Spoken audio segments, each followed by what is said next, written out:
Ta płyta to niszczycielska siła, która pcha cię w objęcia ciemności, brudna i plugawa, a przy tym unikalna. Jej wyjątkowość zapewne polega na tym, w którym kraju została nagrana, jego specyficznym historią i opowieścią na kanwie, której powstała. A dzisiejszą płytą jest Tormentor Anno Domini.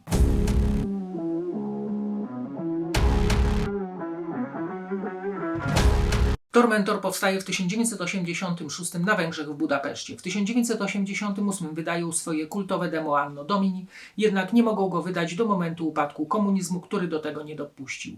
Dopiero w 1989 roku za sprawą własnej wytwórni Saturnus Productions wydają to demo wraz The Seventh Day of Doom na płycie CD oraz na winylu. Anno Domini zaliczamy do tzw. pierwszej fali black metalu. Dźwięki Tormentor zawierają dużo wpływów thrashu, jednak brzmią bardziej złowieszczo. Można pokusić się nawet o stwierdzenie, że brzmią bardziej złowieszczo niż zespoły sensu stricto black metalowe. Może to kwestia stylu nagrań, warunków rejestracji bądź samych kompozycji. Jedno jest niezaprzeczalne, wynik jest pierwszorzędny, a klimat samej płyty iście piekielny. Na pewno jest tutaj specyficzna atmosfera mroku Transylwanii oraz średniowiecznych zamków oświetlanych tylko blaskiem księżyca. Sprawia to cała masa dysonansowych akordów. Kawałki są raz dzikie i obłędne, raz znowu jakby listopadowy wicher ustał, spokojne i bardziej ułożone. I te właśnie utwory wydają się najciekawsze, jakby ociekały krwią pradawnych wieków.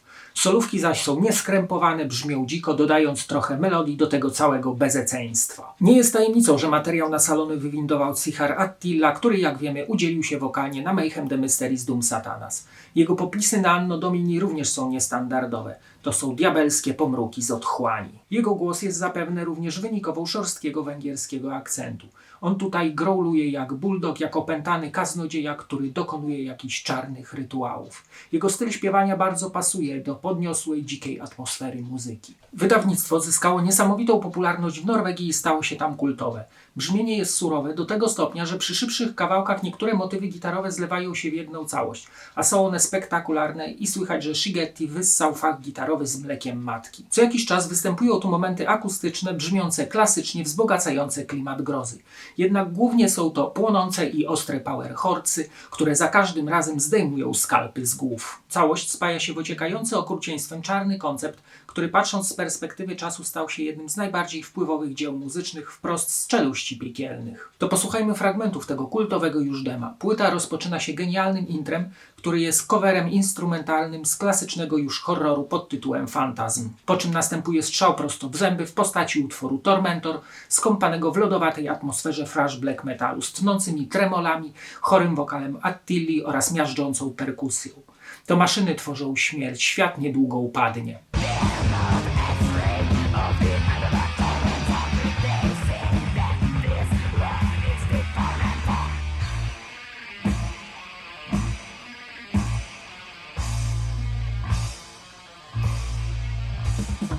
Elizabeth Bathory to kawałek, który towarzyszy mi w zasadzie całe moje metalowe życie. To taki hymn środowiska. Marszowy rytm, harczący wokal Attilli, chrupiący bas i te zapadające w pamięć riffy tworzą coś unikalnego. To opowieść o węgierskiej hrabinie i jej krwawych rządzach, by być wiecznie młodą.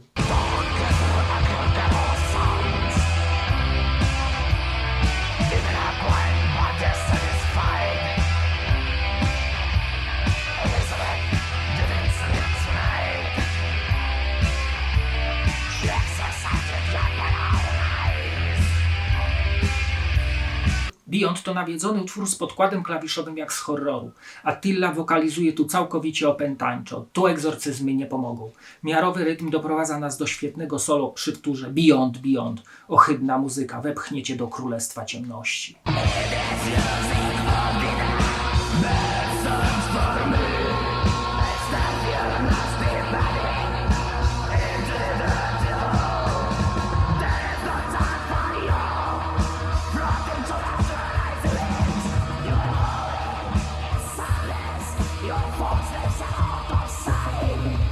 Anno Domini kawałek, który zaczyna się motywem jak z intro, po czym swym barbarzyństwem niszczy fasadę świata. To nawiedzony utwór, a Attila wypruwa prawie płuca. Tekst nie jest skomplikowany, tylko Anno Domini, ale brzmi to jak Anno Diaboli.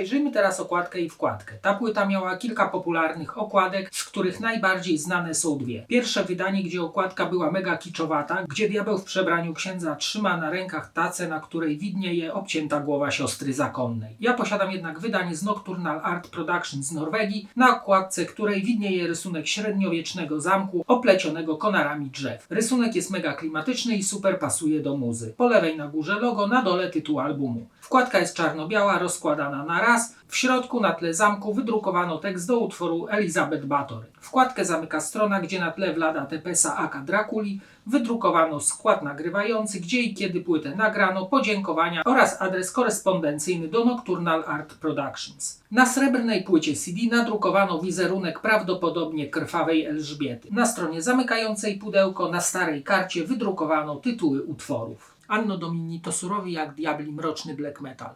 Usłyszysz na nim całą masę klasycznych riffów opakowanych w cmentarną atmosferę. Jeżeli jesteś fanem pierwszej fali black metalu, to album dla Ciebie, pozycja wręcz obowiązkowa. A teraz zapraszam do oglądania kolejnego odcinka. Cześć!